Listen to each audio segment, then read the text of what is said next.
ఓం శ్రీ సాయిరామ్. ఓం సాయిశ్వరాయ విద్మహే సత్యదేవాయ ధీమహి తన్నో సర్వప్రచోదయాత్. సాయిశ్వరాయ విద్మహే సత్యదేవాయ ధీమహి తన్నో సర్వప్రచోదయాత్. సాయిశ్వరాయ విద్మహే సత్యదేవాయ ధీమహి తన్నో సర్వప్రచోదయాత్. ఓం శాంతి శాంతి శాంతి. సాయిరామ్. ఇది 6వ అధ్యాయంలో దీనిటి వరకు 10 శ్లోకాలు మనం కంప్లీట్ చేసుకున్నాం. ఇప్పుడు 11వ శ్లోకం ఈరోజు చెప్తున్నాను. సో 10వ శ్లోకం వరకన్నా ఏంటంటే భగవంతుని ప్రార్థన అంటే ఒక చిన్న ఎగ్జాంపుల్గా ఒక చిన్న కథ చెప్పాను. ఆయన ఇంట్లో ఎంతోమంది ఉన్నారు. అప్పుడు భగవంతుడు ఆయన లోపలికి ఆహ్వానించినప్పుడు ఆ భగవంతుడు ముందు లోపల ఉన్న వాళ్ళని బయటకు పంపిస్తే కొద్దిగా నీ మనసు ఖాళీగా ఉంటుంది. అప్పుడు నువ్వు ప్రార్థన చేసినా అది నాతో లింక్ అవుతుంది. అంతేగాని ఇంతమంది ఉంటుండగా నువ్వు నన్ను పిలిచి నాకు పూజ చేస్తానంటున్నావు. Is it possible? అయితే ఆయన ఏంటి అడిగాడంటే, కరెక్టే అని ఇంతమంది వచ్చారు, వాళ్ళని ఎలా నేను బయటకు పంపించగలను? ఏ విధంగా నేను బయటకు పంపించగలను? నువ్వు వాళ్ళని బయటకు పంపిస్తే మీరు వస్తారు లోపలికి. కానీ నేను పంపించే విషయం ఏంటి? అందరూ నాకు తెలిసిన వాళ్ళే, అందరూ నాకు మిత్రులు, నాకు బంధువులు, వీళ్ళందరూ ఉన్నారు. వీళ్ళని నేను పంపించడానికి నాకు శక్తి చాలటం లేదు. నన్ను ఎలా పంపించమంటారు అంటే, ఇంతకుముందు నేను చెప్పాను కదా, గీతలో చెప్పాను, అన్నీ మీకు ఎక్స్ప్లెయిన్ చేశాను. ఎలాగా వారిని బయటికి పంపించాలి అన్న విషయం నేను వచ్చాను కదా.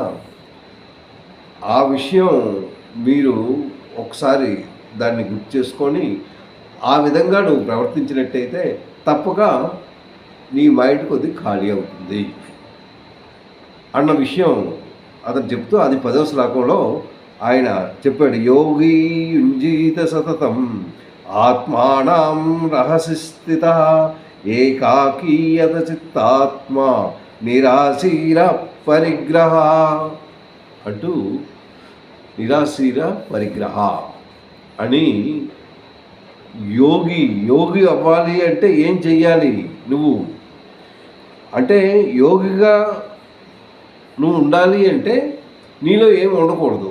ఆ విధంగా నువ్వు ఉన్నట్టయితే నువ్వు ముందు యోగి అవ్వు. ఎలాగ యోగి అవుతావు అంటే, నీ సాధన ద్వారా నువ్వు యోగి అవ్వగలవు. ఎంజైతే సతతం అంటున్నాడు. ఏంటి ఈ సతతం అంటే? సతతం అంటే నిరంతరం, ఎప్పుడు నన్నే నువ్వు ధ్యానిస్తూ ఉండాలి. అప్పుడు ఆటోమేటిక్గా నీ మైండ్లో ఇంకోటి ఉండదు. కళ్ళు మూస్తే నేనే కనబడతాను. ప్రతి వస్తువులో నేనున్నాను, ప్రతి దగ్గర నేనున్నాను, ప్రతి దగ్గర ఉన్నాను. నువ్వు నా నామాలను నువ్వు గ్రహించుకున్నట్టయితే, సతతం ఎప్పుడు నువ్వు నన్నే గ్రహించుకున్నట్టయితే నీకు వేరే విషయాలు బయట లోపలికి రావు. నన్నే నువ్వు గ్రహించగలవు. ఆత్మానం రహస్యస్థిత అంటే ఆత్మను, ఏదైతే సున్నితమైన ఆత్మను రహస్యస్థిత అన్నాడు. అంటే ఏంటి? ఆ స్థిత అంటే నువ్వు ఎక్కడున్నావు, ఏ దీంట్లో ఉన్నావు, ఏ ప్రదేశంలో ఉన్నావు, ఆ ప్రదేశం, ఆ స్థలం చక్కగా నువ్వు ఉంచుకున్నట్టయితే నీకు ఎటువంటి డిస్టర్బెన్స్ ఉండదు. నువ్వు ఏకాకిగా ఉండాలి. ఒంటరిగా నువ్వు ఉన్నట్టయితే డిస్టర్బెన్స్ ఏం రాకూడదు, ఏ సౌండ్ రాకూడదు. నువ్వు చూపు కూడా ఇంకో దగ్గర పడకూడదు. ఇప్పుడు నన్నే జ్ఞానించుకున్నట్టయితే నువ్వు జిత అంటే నువ్వు దాన్ని జయించగలవు అన్న విషయాన్ని లాస్ట్ శ్లోకంలో చెప్పారు. అయితే ఇది ఎట్టా? కరెక్టే. ఇది ఈ విధంగా నన్ను ధ్యానించమంటున్నావు, ఎలా ధ్యానించగలను నాకు కొద్దిగా చెప్పు. అప్పుడు 11వ శ్లోకంలో ఆయన ఏంటంటున్నాడంటే, శుచౌ దేశీ ప్రతిష్టాస్య. చూడండి, శుచిగా ఉండాలి. దేశీ నువ్వు ఉన్న ప్రదేశం, శుచౌ దేశీ ప్రతిష్టాస్య అంటే నువ్వు ముందు దాన్ని ఏర్పరచుకో, ప్రతిష్ఠించు, దాన్ని ముందు నువ్వు క్లీన్ చేయి. నువ్వు ఎక్కడైతే ఉన్నావో దాన్ని ముందు నువ్వు అక్కడ కూర్చోడానికి సదుపాయంగా ఉన్నట్టు నువ్వు చేసుకో. అంతేగాని గజిబిజిగా ఇక్కడ తొక్కుడు అక్కడ తొక్కుడు ఇవి అవి ఉన్నట్టయితే నీ మైండ్ అంతా తొక్కుడుతోనే నిండుతాయి. ముందు ఆ ప్రదేశాన్ని శుభ్రపరచుకో. ఎక్కడైతే నువ్వు కూర్చుంటావో, ఎక్కడైతే భగవన్ నామస్మరణతో నువ్వు ధ్యానం చేయడానికి నువ్వు స్థిరపరుస్తావో ఆ ప్రదేశం ఎలా ఉండాలో ఇతను ఈ శ్లోకంలో చెప్తున్నారు. శుచౌ దేశీ ప్రతిష్టాస్య స్థిరమానసమాత్మనః నాత్యుచితం నాతి నీచం. అతి నీచం అన్నమాట. అంటే కిందకి, అటు కిందకి ఉండకుండా, నాది ఉచితం అంటే మీదకి, అంత మీద ఉండకుండా అంత కిందకి ఉండకుండా సమాన లెవెల్లో ఉన్నట్టు నువ్వు చూసుకోవాలంటే నీ ప్రదేశం నువ్వు ఎక్కడైతే కూర్చుంటున్నావో ఆ కూర్చున్న ప్రదేశం డౌన్లో ఉండకూడదు, అప్లో ఉండకూడదు. భగవద్ ధ్యానంతో భగవంతుని ఎక్కడైతే ధ్యానిస్తున్నావో సమాన లెవెల్లో ఉన్నట్టు నువ్వు చూసుకో అని చక్కగా చెప్తున్నాడు. నాత్ చూడండి అక్కడ, నా అచ్యుతం, ఉచితం అంటే మీదని, నాతు ఉచితం నాతి నా అతి నీచం అంటే అంత కిందకి ఉండకూడదు. చైలాజి చూడండి ఇక్కడ ఏంటంటున్నాడు, చైలాజనక సోత్తరం. చైలాజనక సోత్తరం అంటే క్రమంగా ఎలా ఉండాలో ఆ ప్రదేశం చెప్తున్నాడు. అంటే నువ్వు కూర్చున్న స్థలం కూడా చాలా చక్కగా ఉండాలి. ఆ స్థలం ఎలా ఉండాలి అంటే శుచౌ దేశీ ప్రతిష్టాస్య స్థిరమానసమాత్మనః. నువ్వు ఎటువంటి డిస్టర్బెన్స్ లేకుండా ఆత్మనే నువ్వు ధ్యానించుకున్నప్పుడు అంటే నీ మనసు ఇంకో దగ్గర పరిగెట్టనివ్వకుండా ఆ ప్రదేశాన్ని చక్కగా ఉంచుకోవాలి. ప్రతిష్టా స్థిరమాసిన ఆత్మనః నా అత్యుచితం అది ఎక్కువగా మీదకి లేకుండా, నా అతి నీచం కిందకి లేకుండా, చైలాజనక సోత్తరం అంటే నువ్వు కూర్చున్న స్థలం దర్బలు వేసుకొని కూర్చోవాలి. ముందు నీ ప్రదేశం ఎలా ఉండాలో అది చెప్తున్నాడు. ఎలా ఉండాలి, నువ్వు ధ్యాన యోగానికి నువ్వు రెడీ అవుతున్నావు అంటే ధ్యానం అంటే భగవంతుని ధ్యానించినప్పుడు అది ఆ ప్రదేశం ఎలా ఉండాలో చెప్తున్నాడు. అంటే మంచి సాధనకు సహజముగా పరిశుభ్రంగా ఉండాలి, చాలా క్లీన్గా ఉండాలి. అలాంటి ప్రదేశం ముందు నువ్వు చూడాలి. ఎటువంటి డిస్టర్బెన్స్ ఉండకూడదు. అంటే నీ ప్రదేశం ఎలా ఉండాలో అని చెప్తున్నాడు. ఆ ప్రదేశం వల్ల నువ్వు ఎక్కడ ఉంటావు, ఎక్కడైనా ధ్యానం చేయొచ్చు. ఎక్కడ నీకు మనసు బాగలేదు అంటే నువ్వు ఎన్నుకున్నావు, నువ్వు శుద్ధితో నువ్వు ఎక్కడ అడవుల్లో కూడా ఉండొచ్చు, కొండల్లో కూడా చూసుకోవచ్చు, నదీ తీరాన్ని కూడా చూసుకోవచ్చు. ఏదైతే మంచి స్థలమో, మంచి గాలి, మంచి ప్రకృతి, మంచి అంటే చెట్టు కింద కూర్చున్నాను నీకు మంచి ఆక్సిజన్ దొరుకుతుంది. అలాంటి ప్రదేశం అయినా నీకేమీ డిస్టర్బెన్స్ ఉండదు. అలాంటి ప్రదేశంలో చక్కగా కూర్చుంటూ నదీ తీరం కానీ కొండ గుహలు కానీ ఇలాంటి వీటిల్లో నువ్వు స్వచ్ఛమైన గాలి లభించే ప్రదేశం నువ్వు చూసుకున్నట్టయితే అది కూడా చాలా మంచిది. పరిశుభ్రంగా పవిత్రంగా చక్కగా ఉండాలి నీ ప్రదేశం. ముందు నీ ప్రదేశాన్ని చక్కగా నీట్గా ఉంచుకోవాలి. నువ్వు కూర్చున్నప్పుడు ఎలా అయితే మఠం వేసుకొని కూర్చుంటావో నీ కాళ్ళకు కూడా ఎటువంటి నొప్పి కూడా ఉండకూడదు. అంటే గుళకరాళ్ళు ఇవన్నీ ఉంటాయి. ఆ గుళకరాళ్ళు మీద నువ్వు ఏదో పరుచుకొని కూర్చున్నావు అనుకో, ఆ గుళకరాలు నీ కాళ్ళకు తగిలినట్టయితే ఆ గుళకరాళ్ళు అయిపోయి నీకు జ్ఞానం వెళ్తుంది, భగవంతుని మీద జ్ఞానం వెళ్దు. అందు గురించి నీ ప్రదేశం స్వచ్ఛంగా నునుపుగా ఉండాలి. నునుపుగా ఉంటూ స్వచ్ఛమైన ప్రదేశంలో చక్కగా దాన్ని నీటితో చక్కగా తుడుచుకుంటూ ఆ ప్రదేశాన్ని పరిశుభ్రంగా ఉంచుకుంటూ దాని మీద ఏంటి వేయాలి అని చెప్తున్నాడు.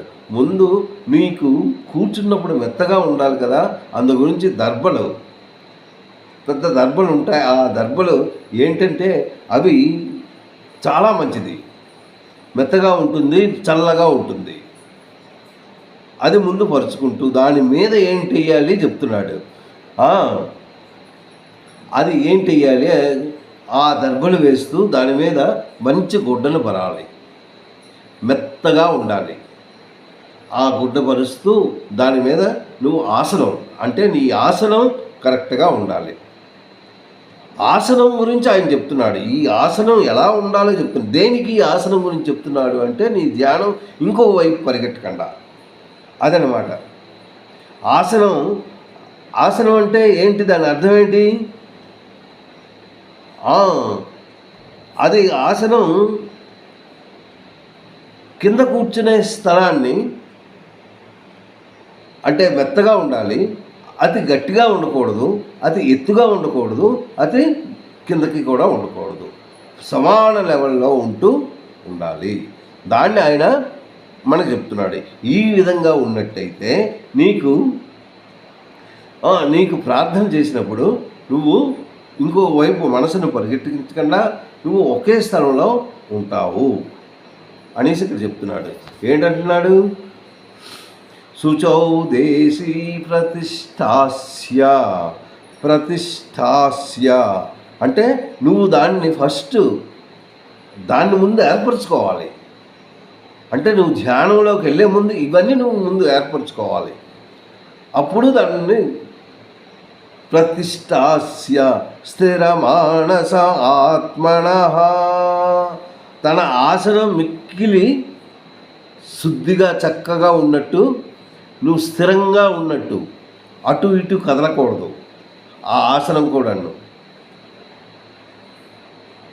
ఒక బళ్ళగా ఉన్నాయి, ఒక బళ్ళ మీదైనా కూర్చోవచ్చు, దాని మీద దర్బలు వేసి దీనిగా, అంటే ఆసనం ఎలా ఉండాలో ఆయన చెప్తున్నారు. స్థిరమానసం ఆత్మనః, నీ ఆత్మ ఎంతైతే పవిత్రంగా ఉంటుందో అంత పవిత్రంగా నువ్వు కింద కూర్చోడానికి అన్ని ఆసనాలు కూడా చాలా చక్కగా వేసుకోవాలి. నా అత్యుచితం నా అతి నీచం, అంత ఎత్తుగా లేకుండా అతి కిందకి ఉండకుండా, అంటే నీ ప్రదేశం సమాన లెవెల్లో ఉండాలి. ఎత్తుగా ఉంటే మేడేలాగైపోతుంది. నువ్వు భగవంతుని చూసినట్టయితే ఈ మేడ పెట్టేస్తుంది. కిందకి ఉన్నావనుకో, నువ్వు భూమి మీదే కూర్చుంటావు కదా. ఎక్కడ ఆసనం అన్నది నువ్వు ఎక్కడ వేసుకుంటావు? కిందనే. ఆ కిందన వేసుకున్నప్పుడు కొద్ది కిందకు ఉన్నాయనుకో చేవలు, ఇవన్నీ నువ్వు చౌరికి వచ్చేస్తాయి. అది ఏమాత్రం నీకు ఇదైనా మళ్ళీ డిస్టర్బెన్స్ అవుతుంది. అంటే నీ మైండ్కి డిస్టర్బెన్స్ అవ్వకుండా ఆసనంలో చాలా చక్కగా కూర్చోవాలి. శుచౌ దేశే ప్రతిష్టాస్య స్థిరం ఆసనం ఆత్మనః, నా అత్యుచితం నాతి నీచం చైలాజనకసోత్తరం, అంటే దర్బలు. ఆ తర్వాత ఈ జింక చర్మం కూడా కొందరు వేసుకుంటారు. అంటే ఆ జింక చర్మం ఇంతకుముందు వేసుకుండేవారు. ఇప్పుడు ఏంటంటే ఆ జింకను బట్టి ఆ చర్మం ఎలా వచ్చింది, నీకు జింకను ఎక్కడ పట్టావు, ఏంటి, గవర్నమెంట్ దాన్ని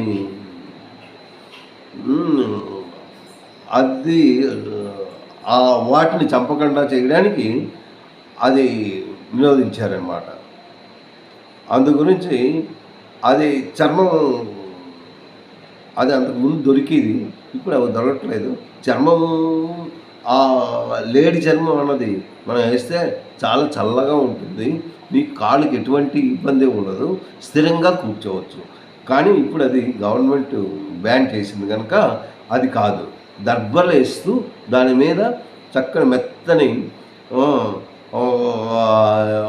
బట్ట అన్నది పరుస్తూ నీకు కాళ్ళకి ఏమాత్రం ఇది లేకుండా ఉంచుకున్నట్టయితే నీకు ఎటువంటి డిస్టర్బెన్స్ అవ్వదు. ఈ విధంగా నువ్వు చేసినట్టు పరిశుభ్రమైన ప్రదేశంలో నీ ప్రదేశం పరిశుభ్రంగా ఉండాలి. క్రమంగా ఏంటనాలి, దర్భాసనం కానీ జంక చర్మం కానీ వస్త్రాలు ఒకదానిపై ఒకటి పరిచి అంత ఎక్కువగా కానీ అంత తక్కువగా కానీ కాకుండా సమానమైన ఎత్తులో స్థిరమైన స్థానమును ఏర్పరచుకోవాలి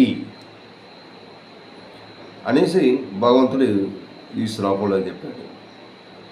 ఇది ఏంటంటే నీ ధ్యానం అంటే నువ్వు ఏదైతే ధ్యానం చేస్తున్నావో, ఏదైతే భగవంతుని గురించి నువ్వు కూర్చొని ధ్యానంలో భగవంతునితో లింక్ చేయడానికి నువ్వు ఎప్పుడైతే మనసును కట్టుదిట్టం చేసి నువ్వు మనసులో స్థిరపరచుకున్నావో మొట్టమొదట నీ ప్రదేశము. అయితే ఇక్కడ ఏంటంటున్నాడు, నువ్వు నీ ప్రదేశం శుచౌ దేశే అంటున్నాడు. అంటే శుచిగా ఉండాలి, ఆ ప్రదేశం నీకు ఏమీ అల్లరి లేకుండా ఉండాలి. అంటే కొందరు అడవుల్లోకి వెళ్ళి చెట్టు కింద కూర్చుంటూ చేస్తుండేవారు, కొందరు గృహంలోకి వెళ్ళి చేస్తుంటారు, కొందరు నదీ తీరంలోకి వెళ్ళి చేస్తూ ఉంటారు. ఇవి నువ్వు కరెక్టే, ఇలా చేసినా నీ ధ్యానంకు భంగపడుతుంది. కానీ మనసు మాత్రం చాలా ఇంపార్టెంట్. మనసులో ఏమీ ఉండకూడదు. అలాగే నీకు మనసులో లేకుండా నీ హృదయం చక్కగా ఉన్నట్టయితే నువ్వు అడవులకి వెళ్ళి అక్కడికి వెళ్ళి పూజ చేయనవసరం లేదు. ఇంట్లో కూడా నువ్వు ఒక ప్రదేశం చక్కగా ఉంచుకుంటూ ఒక దేవుడి గది అంటూ ఒక ఏర్పరచుకొని అక్కడే ఎటువంటి డిస్టర్బెన్స్ లేకుండా అక్కడ కూర్చొని చక్కగా మఠ వేసుకుంటూ ఆ ప్రదేశం మెత్తగా ఉన్నట్టు చూసుకుంటూ అంటే దర్భలు వేస్తూ ఆ దర్భల మీద ఈ బట్టను పరుస్తూ మెత్తగా ఉన్న బట్టను అందులో పరుస్తూ నువ్వు మఠ వేసుకొని చక్కగా భగవద్ ధ్యానంలో నువ్వు కూడా ఇంట్లో కూడా ఉండొచ్చు. ఎక్కడికి వెళ్ళనవసరం లేదు. నీకు ధ్యానం ఇంపార్టెంట్ ఏంటంటే నీ ప్రదేశం కూడా చక్కగా ఉండాలి. ప్రదేశం చక్కగా ఉన్నట్టయితేనే నీ ధ్యానం చక్కగా ఉంటుంది అన్న భావనతో ఈయన మనకి ఈ శ్లోకం అందించారు. అందుగురించి నెక్స్ట్ ఏంటంటే ఏకాగ్రత ఎలా కావాలో నెక్స్ట్ శ్లోకంలో అది చెప్తారు. నీకు ఏకాగ్రత ఉంటే కానీ భగవంతునితో లింక్ ఏర్పరచుకోలేవు. ఆ ఏకాగ్రత నీకు ఎలా ఉండాలి అంటే ఒక్కొక్క శ్లోకం చెప్తున్నాడు. అంతకుముందు యోగి ఇంజేత సతతం ఆత్మానం రహస్యస్థిత ఏకాకి యత చిత్తాత్మ నిరాశి పరిగ్రహ అన్నాడు. అంటే శరీర ఇంద్రియాలని ఎలా స్వాధీనపరుచుకుంటావు, ఇంద్రియాలని ఎలా కంట్రోల్ చేసుకుంటావు, నీ ఆశలు లేకుండా చేసుకోవాలి. నెక్స్ట్ నువ్వు ఏవైతే భోగాలు అనుభవించే వస్తువులు ఉన్నాయో ఆ అనుభవించే వస్తువులు ఏవి నీ దగ్గర ఉండకుండా ఉండాలి. ఆ సామగ్రిని దూరం చేసుకుంటూ ఉండాలి. ఒంటరిగా నిర్జన ప్రదేశంలో కూర్చొని సైలెన్స్ ప్రదేశంలో కూర్చొని భగవద్ధ్యానమును ఆత్మ నిరంతరము ఈ ఆత్మను అంటే నీ మనసును నిరంతరము ఎప్పుడూ ఆ భగవాన్ నామస్మరణతో ఉన్నట్టయితే ఆ భగవంతుని మీదే నువ్వు లగ్నం చేసినట్టయితే నీకు అవుతుంది అనేసి అతను 10వ శ్లోకంలో చెప్పాడు. ఆ తర్వాత 11వ శ్లోకంలో ఏంటి నీ ప్రదేశం ఎలా ఉండాలి, నువ్వు ఎలా కూర్చుంటే నీకు డిస్టర్బెన్స్ ఉండదు, ఆ ప్రదేశం ఎలా ఉండాలి అనేసి 11వ శ్లోకంలో మనకి ఇది అందించారు.